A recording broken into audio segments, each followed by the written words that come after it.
নমস্কার। আজকে আমরা শুনব শ্রী শ্রী ঠাকুর শ্রীরামকৃষ্ণ দেবের অমৃত কথা। শ্রী শ্রী ঠাকুরের সন্ন্যাসী সন্তান স্বামী প্রেমানন্দজি মহারাজের স্মৃতিতে শ্রী শ্রী ঠাকুরের অমৃত কথা। ঠাকুর শ্রীরামকৃষ্ণ দেবের কতকগুলি বৈশিষ্ট্য। স্বামী প্রেমানন্দজি বলছেন, ঠাকুরের এবার হলো অনৈশ্বর্যের ভাব। সব অবতারেই আমরা দেখতে পাই কিছু না কিছু সিদ্ধাই আছে। এই ধারণা কেন, কালীয় দমন, গোবর্ধন ধারণ, 5খানা রুটিতে 5,000 লোক খাওয়ানো, নদী শাসন করা, শূন্য মার্গ দিয়ে চলা ইত্যাদি। এবার কিন্তু আমি তার একেবারেই অভাব দেখি। এবারকারের মজাই হচ্ছে অনৈশ্বর্য। আবার দেখো, সব অবতারেরই রূপের ছটায় ভুবন করে আলো, কিন্তু এবার দৈহিক রূপের অভাব। তাই গিরিশবাবু জিজ্ঞাসা করেছিলেন, হ্যাঁ গা, এবার রূপ নাই কেন গা? সাধন অবস্থায় যখন ঠাকুরের দেহ থেকে জ্যোতি বেরোতে লাগলো, তখন ঠাকুর মাকে বলেছিলেন, দৈহিক রূপে কাজ নাই মা, আধ্যাত্মিক রূপ দে। তারপর সব অবতারেরা সর্বশাস্ত্রবিদ পণ্ডিত, কিন্তু আমাদের কারবার অন্য রকমের লোক নিয়ে। এই দেখো না, চৈতন্যদেব দিগ্বিজয়ী পণ্ডিতকে হারিয়ে তখনকার সর্বশ্রেষ্ঠ পণ্ডিত বলে খ্যাত ছিলেন। শঙ্করাচার্যের কথা আর কি, বুদ্ধদেব নানা শাস্ত্র পড়ে মুক্তি বিষয়ে হতাশ হয়েছিলেন এবং সর্ব উপনিষদের দোহনকর্তা শ্রীকৃষ্ণ যে নিশ্চয়ই পণ্ডিত ছিলেন সে বিষয়ে কোনো সন্দেহ নেই। কিন্তু আমাদের ঠাকুর এ এক অদ্ভুত ব্যাপার, জো করে লিখতে পড়তে পারতেন মাত্র, কিন্তু পণ্ডিতগুলো বিচার করতে এসে কেঁচোর মতো হয়ে যেত। কেন জানিস? উপলব্ধি আর তর্কের দ্বারা বোঝা ঢের প্রভেদ। ম্যাপ দেখে কাশির কথা আর কতটুকু বোঝানো যায়? যে কাশি দেখে এসেছে তারই কথা সকলে শোনে। তিনি সব তালার খবর জানতেন। একবার স্বামীজি একজনের খুব প্রশংসা করছিলেন। ঠাকুর সেই লোকটির কথা কিছুক্ষণ শুনলেন এবং তারপরে তার সম্বন্ধে সম্পূর্ণ ভিন্ন মত প্রকাশ করলেন। দেখা গেল ঠাকুরের মতই ঠিক। স্বামীজি অবাক হলেন। বিভিন্ন বস্তু ও মানুষ সম্বন্ধে ঠাকুরের অদ্ভুত জ্ঞান ছিল। সব অবতারেরা নিজের নিজের একটা মত জগতে প্রচার করে গেছেন। নিজের মতটা সকলে শ্রেষ্ঠ বলেছেন। এমনকি কেউ কেউ বললেন যে তার মতটি অবলম্বন না করলে কিছু হবে না। কিন্তু আমাদের ঠাকুর বললেন, যত মত তত পথ। তিনি নিজের বিশেষ কোনো মত প্রচার কখনো করেননি। যারা ভালোবেসে শুনত তাদের কাছে বলতেন। কেশববাবু কাগজে ঠাকুরের কথা লেখায় ঠাকুর তাকে তার নিকট আসতে মানা করে দিয়েছিলেন। দ্বৈত, বিশিষ্টাদ্বৈত, অদ্বৈত বিভিন্ন দৃষ্টিতে সবই সত্য তিনি বলতেন যত মত তত পথ, কারণ ভগবান অনন্ত। হাতির পা ছুঁয়ে একজন অন্ধ বললে হাতি থামের মতো, কান ছুঁয়ে আর একজন বললে কুলোর মতো, পেটে হাত দিয়ে অপর একজন বললে হাতি জলের জ্বালার মতো। প্রত্যেকের ওই মত ঠিকও বটে, ভুলও বটে। কেউ হাতিটার পূর্ণাঙ্গ দেখেনি, তাই এত গোঁড়ামি, ঝগড়া, বিবাদ। তিনি নিজে জীবনে দেখালেন যে কোনো মত অবলম্বন করে সেই পথে এগোলে সত্য লাভ করা যায় এবং বললেন, ঝগড়া বিবাদের কোনো দরকার নেই, সব মতই ঠিক। যার পেটে যা সয়, কেবল এগিয়ে যাও, পথে বসে ঝগড়া করো না। জীবনের উদ্দেশ্য ঈশ্বর লাভ, তাকে লাভ করতে না পারলে কেবল দুঃখ কষ্ট ভোগ। অতএব তাকে পেতেই হবে, তা যেমন করেই হোক। অত মত পথে ঝগড়া বিবাদের দরকার কি? আম খেতে এসেছিস, আম খেয়ে চলে যা। পাতা গুনতে গুনতে যে সর্বশক্তিটারই অপব্যয় হয়ে গেল। কেবল তর্ক আর বিচার, তিনি সাকার না নিরাকার, পুনর্জন্ম আছে কি নেই, কাশীর কথা যদি জানতে চাস তাহলে যারা কাশী গেছেন তাদের কাছে রাস্তাঘাট সম্বন্ধে জেনে নিতে হবে। তারপর সেখানে গিয়ে নিজে দেখে আসতে হবে। ঘরে বসে বসে কাশী এই রকম, কাশী এই রকম হাজারবার বললেও কাশীর ধারণা হবে না। পুনর্জন্ম থাকুক বা না থাকুক তাতেই বা আমার কি? আমার এই জন্মেই ঈশ্বরকে পেতে হবে, না পেলে নয়। চাই হৃদয়, চাই ব্যাকুলতা, চাই আন্তরিকতা। তার অদর্শনে যখন প্রাণ যায় যায় হবে তখন তিনি দেখা দেবেন। এই তার সার উপদেশ। দিনমণি পাটে বসেছেন দেখে ঠাকুর বলতেন, আমার কি করে গেল, আমি তো যেমন তেমনিই রইলুম। জিভ টেনে বার করতেন, মাটিতে মুখ ঘষরাতেন। এ জীবন তার বৃথা বলে বোধ হতো, আত্ম সাক্ষাৎকার হলো না বলে। তার অদর্শনে তিনি কাল সর্প দংশন জ্বালা ভোগ করতেন। সেই রকম তীব্র বৈরাগ্য যতদিন না আসবে ততদিন এই সংসার চক্রে পোষিত হতে হবে। মিথ্যা সুখরূপ মায়া মরীচিকা অন্বেষণ করে হতাশ হতে হবে। কি বৈরাগ্যের টান বলো দেখি! মাথার লম্বা লম্বা চুলের মধ্যে সরিষার গাছ হয়ে গেল, তাতেও ভ্রুক্ষেপ নেই। যখন যে অবতার এসেছেন তারা প্রত্যেকেই এক একটি ভাবের আদর্শ। অবশ্য তাদের মধ্যে অন্য কোনো ভাব ছিল না তা নয়, সব ভাবই ছিল। তবে একটি ভাব তারা প্রকাশ্যে দেখিয়ে গেছেন। এই যেমন মহাপ্রভু প্রেমের ঘনীভূত অবস্থা, যেন তাতে জড় বলে কিছু নেই। যেমন জল জমে বরফ হয়, তেমনি প্রেম জমে শ্রী চৈতন্য হয়েছেন। তেমনি মূর্তিমন্ত জ্ঞান যেন শ্রী শঙ্কর, মূর্তিমন্ত ত্যাগ যেন শ্রী বুদ্ধ, মূর্তিমন্ত নিষ্কাম কর্ম যেন শ্রীকৃষ্ণ। শ্রীকৃষ্ণ সর্বধর্ম সর্বদর্শন প্রথা ও মতের সমন্বয় করলেন। দেখালেন কর্মযোগ জ্ঞান ও ভক্তি একই মহাসাধনের এক একটি অঙ্গ মাত্র। তাই প্রতিপন্ন করবার জন্য নিজ জীবন গঠন করলেন নিষ্কাম কর্মের দ্বারা। নিষ্কাম কর্মে চিত্তশুদ্ধি হয়, চিত্তশুদ্ধি হলে বৈরাগ্য আসে, বৈরাগ্যের পরেই আসে ত্যাগ। আর এই ত্যাগ লয়ে আসলেন বুদ্ধদেব। নিজের জন্য কিছুও না, মুক্তিও না, সবই জীবের জন্য। জীবের মুক্তির পথ আবিষ্কার করতে পারলুম না বলে কেঁদেছিলেন। ত্যাগের পরে জ্ঞান, জ্ঞান লয়ে আসলেন শঙ্কর। জ্ঞানের পর এই প্রেম, এই প্রেম বিতরণ করতে এলেন প্রেমময় মহাপ্রভু শ্রী চৈতন্য। কিন্তু ভারত ভাবলে প্রত্যেকটি বুঝি প্রত্যেকটির বিরোধী।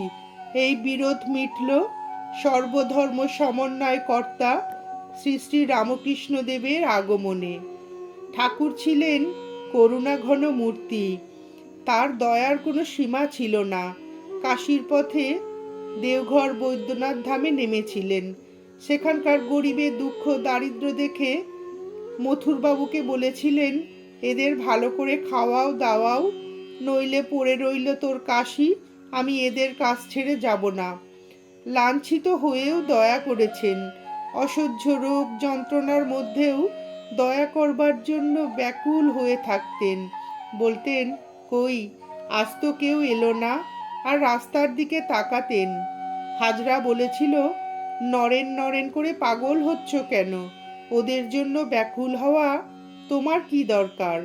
তোমার স্থান গোলকে, কৈলাসে, তোমার ওদের জন্য ভাববার কি দরকার? তিনিও তাই ভাবলেন। পঞ্চবটিতে গেলেন, এখানেই সকল রকম দর্শনের আড্ডা। মা তাকে বললেন, তুই তো বড় বেকুব, তুই কি নিজের সুখভোগের জন্য এসেছিস? ছি! তখন ঠাকুর বলেছিলেন, জীব কল্যাণের জন্য এর চেয়ে লক্ষ গুণ কষ্ট যদি সহ্য করতে হয় তাই করব।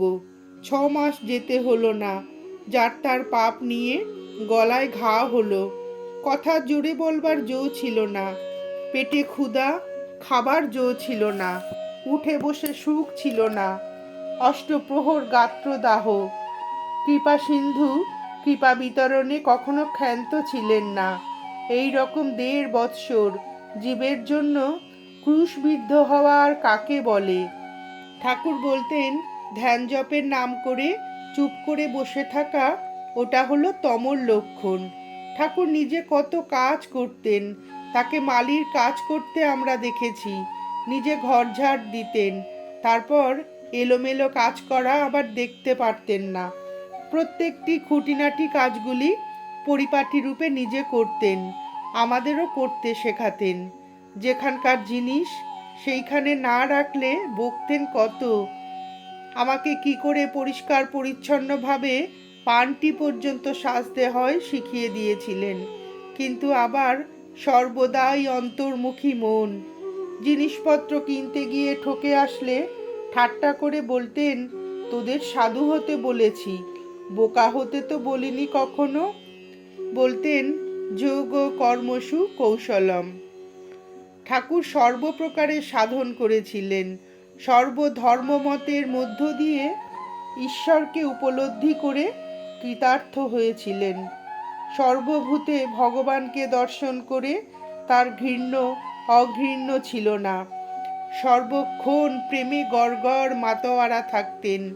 দল বাঁধাবাঁধি ভাব ঠাকুরের একেবারেই ছিল না। যিনি আত্মজ্ঞানী, যিনি প্রেমিক চূড়ামণি, যিনি সর্বধর্ম গ্রন্থি ভেদ করেছেন, তার আবার বেড়া প্রাচীর কি? ওইগুলো সৃষ্টি হয় কখন জানিস? যখন দুর্বলতা, ভয় ও হিংসায় হৃদয় পূর্ণ থাকে। আমাদের মধ্যে দল বাঁধাবাঁধি ভাব যখন ঢুকবে, তখন জানবি আমাদের সংঘের পতনের আর বেশি দেরি নেই। দল বাঁধাবাঁধি করতে গিয়ে ভারত মরেছে। ডোবা পুকুরের জলই খারাপ, স্রোতস্বিনী কখনো কলুষিত হয় না। খবরদার যেন কখনো গোড়ামি ভাব তোদের মধ্যে না ঢোকে। আমরা রামকৃষ্ণ দলের লোক, রামকৃষ্ণ ছাড়া আর জীবের গতি নাই। অতএব তোমরা সব রামকৃষ্ণ ভজ, রামকৃষ্ণ সব চাইতে বড় অবতার। এসব কথা বলে যেন কখনো কাহারও ভাবে আঘাত না দেওয়া হয়। শ্রী শ্রী ঠাকুরের অহংকারের ভাব আদেও ছিল না, তবে শরীর ধারণের জন্য শুধু বিদ্যার আমি মা রেখেছিলেন।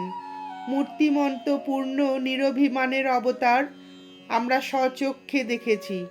শোনো বলি, জগৎগুরু শ্রীরামকৃষ্ণদেব কাঙালিদের এঁটো পাতা মাথায় করে ফেলেছেন। নিজের মাথার লম্বা চুল দিয়ে পায়খানা মুছেছিলেন।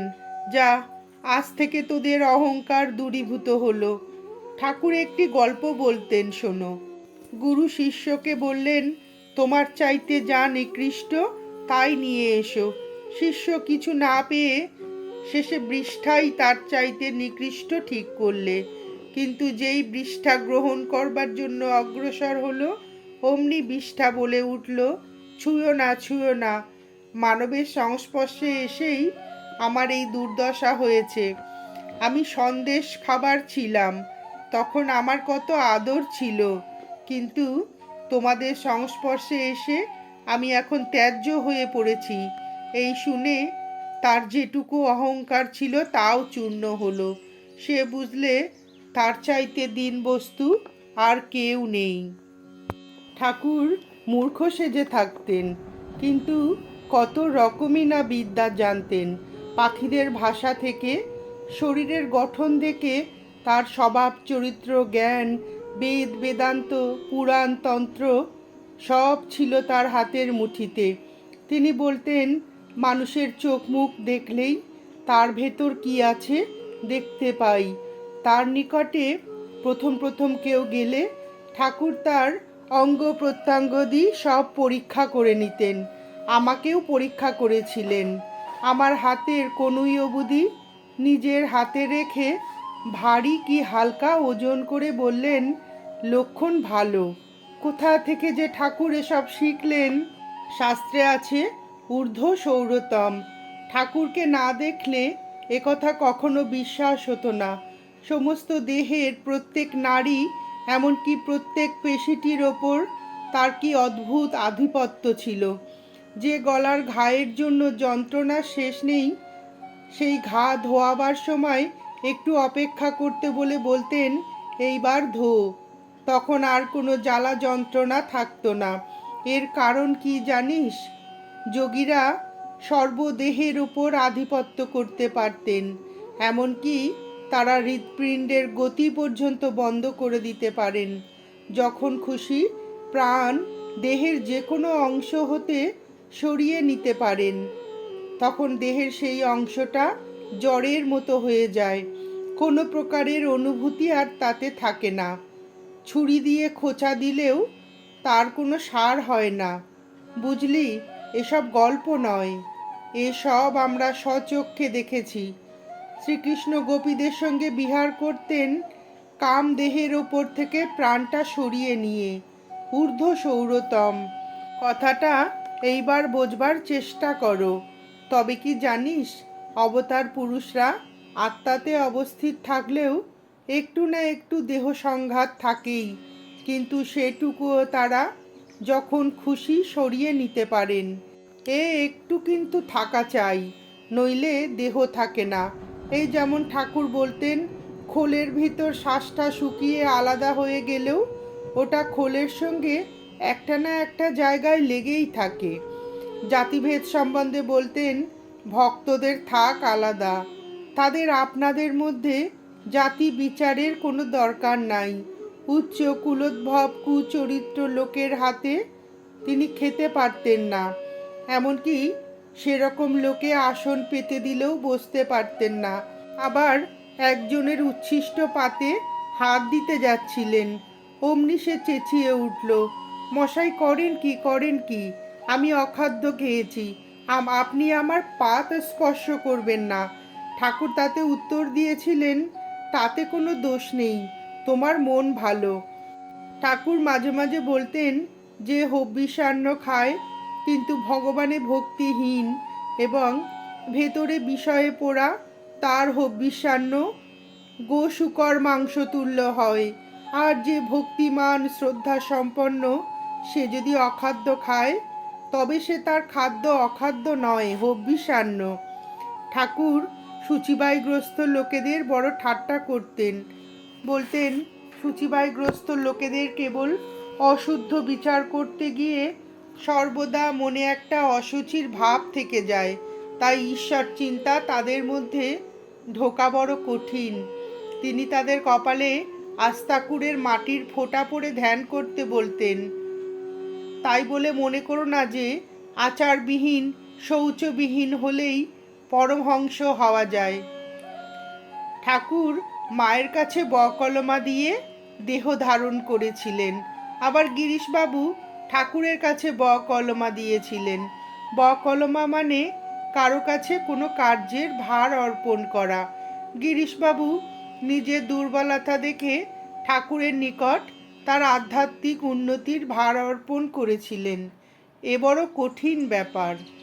অহংকারের লেশ মাত্র থাকলে বকলমা দেওয়া যায় না।